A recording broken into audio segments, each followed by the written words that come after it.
Good morning everyone. आज मैं आपके लीनियर इक्वेशन की एक्सरसाइज 8B का क्वेश्चन नंबर 22 से लेकर के आया हूँ। कल मैंने 21 तक बताया था ना, वीडियो लंबा ना हो इसलिए मैं 4-4, 5-5 करके ही बता रहा हूँ। और वैसे भी आप लोग का वर्क प्रॉब्लम है, 5-5, 6-6 करके भी बनाओ तो बहुत ज्यादा हो जाता है। इससे बेटर है आप लोग वीडियो, ये जो आप वीडियो देख रहे हो ना, वीडियो में सब 5 क्वेश्चन बनाते जाओ और 8C को आप लोग कंटिन्यू रखो, क्योंकि 8C में हमें नहीं बताना है, मैं बताऊंगा भी नहीं, उसे आप खुद से करोगे। तो 8B का मैं सारा क्वेश्चन बता दे रहा हूँ धीरे धीरे करके, और आप लोग 8C तब तक धीरे धीरे बनाते रहो। ओके, मुझे पता है वर्ड्स प्रॉब्लम में हो सकता है किसी को ना प्रॉब्लम, किसी को 20 में सिर्फ 5 ही क्वेश्चन में प्रॉब्लम है, 15 अपने से बनाने, किसी को 15 में प्रॉब्लम हो, 5 ही सिर्फ वो अपने से बना सकता है। ऐसा होता है, किसी को तो सारे क्वेश्चन में प्रॉब्लम आ जाता है, इसलिए मैं सारे के सारे क्वेश्चन बता दे रहा हूँ एक ही बार में। ठीक है, आप लोग का जो फंसेगा, जो नहीं समझ में वो आप देख लेंगे खुद से। ठीक है, आते हैं क्वेश्चन पर डायरेक्ट। देखिए, बस प्रॉब्लम पढ़ना है और खुद से करना है। बोल रहा है question number 22, divide 4500 into 2 parts such that 5% of the first part is equal to 10% of the second part. That means 4500 को 2 पार्ट में डिवाइड करना है, जिसमें से पहले पार्ट का 5% जो है दूसरे पार्ट के 10% के इक्वल है। बिल्कुल इजी है जी। Simply let first part be x. ठीक है, तो सेकेंड पार्ट क्या होगा जी आपका? Second part be 4500 minus x. ठीक है, अब सिंपली अकॉर्डिंग टू क्वेश्चन में आइए। बहुत इजी क्वेश्चन है, एकदम इजी है। इसके बाद जो भी क्वेश्चन आएंगे एज बेस्ड प्रॉब्लम आएंगे, वो भी और इजी होते हैं। देखिए, पहले पार्ट्स का बोला 5%, यानी पहले पार्ट्स का, पहला पार्ट हमारा एक्स है ना, एक्स का 5% मींस व्हाट? 5/100 किसके बराबर है? अगले पार्ट यानी सेकेंड पार्ट के कितना के? 10% के बराबर है, यानी 10/100। ये 100 से 100 इस उड़ा दीजिए ना, 5 से 10 2 10 उड़ा दीजिए। अब बहुत सिंपल हो गया। एक्स इक्वल कितना है? 4500 into 2 कितना हो जाएगा? 9000 माइनस 2x। 2x को इधर कर देते हैं, कितना हो जाएगा? x plus 2x equal to 9000, 3x equal to 9000, 3 से ये 9 कटेगा ना, 9000 3000 टाइम में, तो x इक्वल टू कितना आ गया? 3000। देखो तो कितना इजी है। फर्स्ट पार्ट हमारा आ गया 3000। क्या? First part equal to 3000 and second part क्या होगा जी? Second part equal to 4500। 4500 है ना जी, 4500 माइनस एक्स है, यानी एक्स ही का नंबर 3000 आया है, तो 4500 माइनस 3000 या फिर 3000 कितना आया जी? 1500 आया, यानी आपका आंसर होगा 1500 एंड 3000। यही हो जाएगा आपका आंसर। आई बात समझ में? बहुत सिंपल था। पहले पार्ट का 5%, दूसरे पार्ट का 10% क्या था? बराबर था। तो पहले पार्ट में एक्स माइनस दूसरा परसेंट किसमें से? 4500 माइनस एक्स होगा ना, बराबर करके 16 प्रति एक्स का वैल्यू आया, रख दिया, हमारा दोनों आंसर आ गया। आई बात समझ में? और अगर प्रॉब्लम हो तो प्लीज मुझे मेंशन करना कमेंट बॉक्स में। आते हैं हम नेक्स्ट क्वेश्चन पे। देखिए जी, नेक्स्ट क्वेश्चन आपका क्वेश्चन नंबर 23। क्वेश्चन नंबर 23 क्या बोल रहा है? ये सारी एज बेस्ड प्रॉब्लम है। बोल रहा है Rakhi's mother is 4 times as old as Rakhi. Rakhi की माँ जो है, राखी की उम्र की 4 गुना है। ठीक है, आफ्टर 5 years, अब 5 साल बाद, हर मदर विल बी, उसकी माँ 3 times as old as she will be then। तब जब राखी 5 साल बाद जितने साल की होगी ना, उसकी उम्र की 3 गुना होगी कौन? उसकी माँ। तो फाइंड द प्रेजेंट एज। उसका प्रेजेंट एज क्या है भाई? यहाँ पे बात को समझिए आप लोग। राखी की माँ जो है, राखी की उम्र की 4 गुना है, 5 साल बाद क्या होगी? राखी की उम्र से 3 गुना हो जाएगी। तो पहला काम, राखी की माँ राखी की उम्र से 4 गुना है, तो हम क्या करेंगे कि राखी की उम्र को x मान लेंगे। Let present age of, present age निकालना है तो प्रेजेंट एज को भी हम x मान लेते हैं। लेट प्रेजेंट एज ऑफ राखी भी x तो प्रेजेंट एज ऑफ मदर क्या होगा जी? प्रेजेंट एज ऑफ मदर भी कितना हो जाएगा? 4x होगा। बोलिए, राखी की उम्र x थी तो मां की उम्र 4x हो जाएगी। अब बोल रहा है आफ्टर 5 इयर्स, क्वेश्चन क्या बोल रहा है? After 5 years. ये बताइए 5 ईयर के बाद की बात कर रहा है। अगर अभी आपका उम्र 15 साल है और आपके पापा का उम्र 35 साल है, तो 5 साल बाद आप जब 20 साल के होंगे तो आपके पापा को तो 40 साल के होंगे जी। सेम वही कंडीशन यहां लगाना है according to question. After 5 years अगर राखी का उम्र x + 5 होता है तो मां का उम्र 4x + 5 होगा। मां का भी तो उम्र 5 साल बढ़ेगा राखी के साथ साथ। लेकिन 5 साल बाद क्या हो जा रहा है? हर मदर में भी 3 टाइम्स उसकी मां जो है ना राखी के उम्र के 3 गुना के बराबर हो जा रही है। राखी की उम्र के 3 गुना के बराबर हो जा रही है। अभी उसकी मां राखी की उम्र के 4 गुना है, मतलब अगर राखी का उम्र 5 साल मानते हैं तो उसकी मां 20 साल की होगी। ठीक है, अगर राखी का उम्र 5 साल मानते हैं तो उसकी मां 20 साल की होगी। अब 5 साल बाद क्या हो रहा है? तो वो राखी की उम्र के 3 गुना के बराबर हो जा रही है। ठीक, आते हैं आगे बढ़ते हैं। यही आपका इक्वेशन बनेगा, इसी इक्वेशन को सोल्व करना है। यहां पे समझिएगा, हम इसको मल्टीप्लाई नहीं करेंगे क्योंकि राखी अपनी मां के 3 गुना के बराबर नहीं है, उसकी मां राखी की उम्र के 3 गुना के बराबर है। राखी का उम्र कम होगा, मां का उम्र ज्यादा होगा ना जी, तो राखी की उम्र को बढ़ाएंगे, मतलब गुना करेंगे, तभी तो मां के उम्र के बराबर आएगा। ये राखी है ना, तो राखी ना आपकी x + 5 है, तो राखी की उम्र 3 का गुना कर दो, उसके मां के बराबर आ गया। इस कंसेप्ट को अपने माइंड में रखिएगा जी। ठीक है, जो छोटा है उसी में गुना करेंगे तो ही बड़ा के बराबर होगा, और अगर बड़ा का भाग करेंगे तब छोटा के बराबर होगा। इस चीज को माइंड में रखिएगा आप लोग। आते हैं सोल्व करते से, ये कितना हो जाएगा? 3x + 15, 3 5 15 होगा ना, इक्वल टू 4x + 5। ठीक है, इसको इधर कीजिए, इसको इधर कीजिए, यानी 4x - 3x = 15 - 5 कितना होगा जी? x इक्वल टू कितना हो गया? 10। यानी राखी का प्रेजेंट एज क्या है? राखी का प्रेजेंट एज मानते हैं हम x, राखी का प्रेजेंट एज x है तो उसकी मां का प्रेजेंट एज 40 है। ठीक है, तो प्रेजेंट एज x का वैल्यू मिल गया तो काम हमारा हो गया। Present age of Rakhi is 10 and mother कितनी है जी? 4x है ना, x का वैल्यू 10 आया है ना, कितनी हो जाएगी? 4 × 10 कितना? 40, यानी 10 इयर्स एंड 40 इयर्स। यही आएगा आपका आंसर। आई बात समझ में? इस क्वेश्चन को समझ रहे होंगे आप लोग अच्छे से। आई होप इसको समझने में कोई दिक्कत ना हुआ हो। मैंने बोला ना आपसे कि राखी की मां राखी की उम्र के 4 गुना के बराबर है, यानी अगर राखी का उम्र x है तो राखी की उम्र में 4 का गुना करेंगे तभी तो मां का एज निकलेगा। जैसे यहाँ राखी का उम्र 5 साल बढ़ा के राखी की उम्र में ही 3 का गुना किया तो मां के बराबर हुआ है। बस समझ में आ रही है? बस इसको 3 का गुना करके बराबर करके हमने राखी और मां का उम्र का निकाल दिया। ओके, यहाँ पे सोल्व करना था, थोड़ा इक्वेशन बनता है, इस इक्वेशन को सोल्व कीजिए, वेरिएबल को एक साइड कीजिए, कांस्टेंट को एक साइड कीजिए और सोल्व करके इजीली आप निकाल सकते हैं। आई बात समझ में? ऐसे ही बेस्ट टाइप के मिलेंगे आप लोग को। आते हैं हम नेक्स्ट क्वेश्चन पे। नेक्स्ट क्वेश्चन है आपका क्वेश्चन नंबर 24। देखो जी, क्वेश्चन नंबर 24 क्या कहता है? Monu father is 26 years younger than मोनू's grandfather and 29 years older than Monu. Monu के पापा जो हैं वो अपने पिता यानी मोनू के दादाजी से 26 साल छोटे हैं, जबकि मोनू से वो 29 साल बड़े हैं। The sum of the age of all three is 135 years।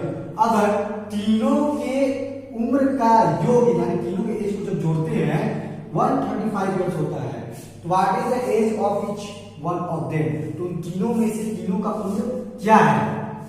बात को थोड़ी समझिए। मोनू के पापा जो है वो अपने पिताजी से 26 साल छोटे हैं, जबकि अपने बेटे से यानी मोनू से 29 साल बड़े हैं। सिंपल वे में ऐसे समझिए, ये मोनू हो गया, ये उसके पापा हो गए और ये उसके दादा जो है ग्रैंडपा हो गए। ठीक है, अगर मोनू के पापा को यक्ष मानते हैं ठीक है, क्योंकि मोनू के पापा में ही दिया हुआ कंडीशन सारा, मोनू के पापा का ही कंपेयर हुआ उसके ग्रैंडफादर से और मोनू के ग्रैंडफादर से और फिर मोनू से भी हुआ है। मोनू के पापा को ही उठाया गया है जी। मोनू के पापा को बोला गया कि मोनू के पापा अपने पिता से 26 साल छोटे हैं जबकि अपने बेटे से 29 साल बड़े हैं। तो मोनू के पापा को ही मानते हैं, तो उनके पिताजी यानी मोनू के पापा से मोनू के दादाजी 26 साल बड़े हो गए। मोनू के पापा जो हैं अपने पिताजी से यानी मोनू के दादाजी से 26 साल छोटे, यानी मोनू के पापा यक्स तो उनके दादाजी हो गए x+26। तो भाई मोनू से क्या है ये 29 साल बड़े ना, तो मोनू की उम्र में से 29 घटा, यानी इनके पिताजी की उम्र में से मोनू के पिताजी की उम्र में से हम 29 घटा देंगे तो मोनू का उम्र में निकल जाएगा। बात को समझिए, अगर मोनू के पापा का उम्र x मानते हैं, पापा का उम्र का ही कंपेयर किया तो मोनू के पापा को ही मानना पड़ेगा। तो मोनू के पापा को x मानते हैं तो दादाजी क्या हो जाएंगे जी x+26, क्योंकि वो अपने पिताजी से यानी मोनू के पिताजी अपने पिताजी से 26 साल छोटे हैं, यानी मोनू के दादाजी मोनू के पिताजी से 26 साल बड़े हैं। बात यही ना हुआ जी। और मोनू अपने पिताजी से क्या है 29 साल छोटा, यानी मोनू के पिताजी मोनू से 29 साल बड़े हैं। बात हमारे तरफ वही आ रही है। अब क्या करोगे, वहां आपको तो मैंने सेट कर दिया और मानने वाला काम अपना किया जाए हम लोग। लेट प्रेजेंट एज ऑफ, या फिर प्रेजेंट और पास्ट का हमने बात ही नहीं किया है, डायरेक्ट आप एज मानिए। Let age of Monu's father be x, तो age of Monu grandfather be x+26 होगा, ठीक है। And age of Monu be कितना हो जाएगा जी x-29। यही ना क्यों नहीं बैठ रहा है जी, ये मोनू के पापा हो गए, मोनू के दादाजी हो गए, ये खुद मोनू हो गया। मोनू के पापा मोनू से 29 साल बड़े हो गए और मोनू के दादाजी उसके पापा से 26 साल बड़े हो गए। अब अकॉर्डिंग टू क्वेश्चन देखिए क्या बोल रहा है question, sum of their age कितना है 135। अब तीनों को उम्र को जोड़ेंगे ना, इन तीनों को जोड़ेंगे तो 135 आएगा। पुट कर दीजिए चीज डायरेक्ट ही, यानी x प्लस मोनू के पापा मोनू के दादा और ये मोनू हो गया आपका कितना 135, यानी x प्लस x कितना हो गया 3x प्लस यहां देखिए 26 है -29 कितना हो जाएगा जी -3 होगा, क्योंकि -29 ज्यादा बड़ा है और 26 छोटा है। -3 = 135, तो 3x = कितना हो जाएगा जी 135 + 3, तो x = कितना हो जाएगा जी 138/3 से कटा दीजिए ना इसको, 3 4 2 3 6 80 आ गया x का वैल्यू। जब x का वैल्यू मिल गया तो सबका वैल्यू मिल गया। आ रही बात समझ में? अगर कोई दिक्कत हो तो प्लीज मुझे कमेंट करना, कमेंट बॉक्स में मेंशन करना, मुझे बताऊंगा इसको और ठीक से समझाऊंगा, ठीक है। एज ऑफ मोनू फादर कितना है, x था ना, x का वैल्यू कितना है 46। As of Monu grandfather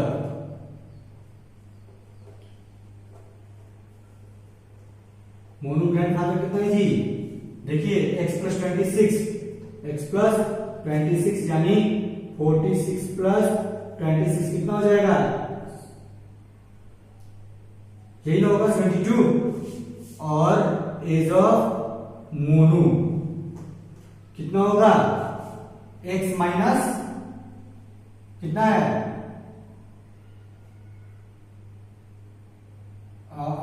x minus 29 कितना हो जाएगा आपका 46 - 29 17 आएगा, यानी आपका एज क्या आएगा, ये भी ईयर में है, ये भी ईयर में है, ये भी ईयर में है, यानी 1746 मोनू हो गया, मोनू के पापा हो गए और ये मोनू के दादाजी हो गए, हो जाएगा आंसर। आई बात समझ में? कुछ नहीं करना है, बस ये थोड़ा पुट कर आपको अरेंज करने में दिक्कत होगा, इसलिए मैं अच्छे से समझाया हूं आपको कि मोनू के पापा से कंपेयर किया तो मोनू के पापा को ही एक्स मान लेंगे, ठीक है। जहां जिससे कंपेयर करता है उसी को हम मान लेते हैं और उसी से आगे काम बढ़ाते हैं। बस वही काम हमने किया, उसी को मान लिया और उसी से आगे बढ़ना शुरू कर दिए। देखिए हमारे सामने सारा रिजल्ट आई बात समझे। तीनों का एज 135 दिया था, जोड़ सोल्व किए इसको, हमारा एक्स का वैल्यू निकल गया। जब एक्स का निकल गया पुट करते गए, मोनू भी निकल गया, मोनू के पापा भी निकल गया और उसके दादाजी भी निकल गए, ठीक है। आई बात समझ में। आते हैं हम नेक्स्ट क्वेश्चन पे। नेक्स्ट क्वेश्चन है आपका क्वेश्चन नंबर 27। क्वेश्चन नंबर 27 क्या कह रहा है जी, देखिए मैं 24 के बाद 25 26 नहीं बताया क्योंकि वो भी एज बेस्ड प्रॉब्लम है, आप उसे खुद से बनाओगे, उसमें प्रॉब्लम होगी तब मैं बताऊंगा आप उसे, ठीक है। 2 क्वेश्चन आपके लिए छोड़ा हूं, आप उसे जरूर बनाना। मैं लास्ट क्वेश्चन बता रहा हूं और आज ये क्वेश्चन खत्म भी कर दे रहा हूं। 8C आप लोग को ही बनाना है, ऑब्जेक्टिव है, खुद से बनाइए आप लोग। मैं यहाँ ये लास्ट क्वेश्चन 27 थोड़ा अलग था इसलिए मैं इसको लेकर के आ गया, ठीक है। देखिए half of herd of a deer, ठीक है, डियर का हाफ ऑफ यानी आधा झुंड are grazing in the field, कहीं हिरणों का झुंड है जिसमें से कि आधा लोग क्या कर रहे हैं, ग्रेजिंग चल रहे हैं, and 3/4 of the remaining are playing nearby, और बाकी यानी आधा लोग घास चल रहे हैं, अब बाकी जो आधा बचा है उससे आधे का 3/4 बोल रहे हैं ना, 3/4 of the remaining are playing nearby. अब बाकी जो आधा बचा उसका 3/4 कहीं पास में ही खेल रहे हैं। द रेस्ट 9 आर ड्रिंकिंग, और बाकी जो 9 बच गए हैं वो क्या कर रहे हैं, drinking water from the pond, वो तालाब से क्या कर रहे हैं, पानी पी रहे हैं। तो find the number of the deer in the herd, उस झुंड में टोटल कितने डियर थे जी, यही निकालना है। बात को समझिए। यहाँ पे पहला क्वेश्चन क्या बोल रहा है कि झुंड के आधे हिरण क्या कर रहे हैं, घास चल रहे हैं, आर ग्रेजिंग वो चराई कर रहे हैं, बाकी आधे का 3/4 3/4 ऑफ द रिमेनिंग यानी बाकी आधे का 3/4 क्या कर रहे हैं, खेल रहे हैं, और बाकी क्या बच गया 9 वो क्या कर रहे हैं, पी रहे हैं पानी बगल के तालाब से, ठीक है। तो find the number of deer in the heard, तो उस तालाब में टोटल कितने हिरण थे, सॉरी उस झुंड में टोटल कितने हिरण थे, यही बताना है।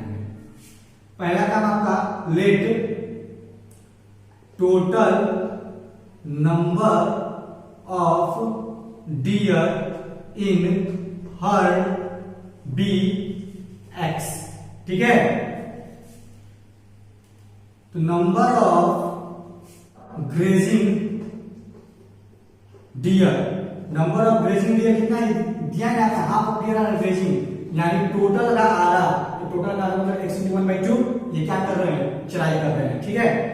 अब जब आधा इधर आएगा तो आधा ही ना बचा, तो नंबर ऑफ प्लेइंग डियर कितना हो जाएगा जी, प्लेइंग डियर 3/4 है ना, आधे का 3/4 है, यानी आधा तो है ही, अब बाकी जो आधा बचा है उसका 3/4 है ना, तो बाकी जो आधा बचा तो आधा ही ना रहेगा जी, का 3/4 कितना हो जाएगा जी, 3x/8, ये कितना होगा जी, x/2, ठीक है।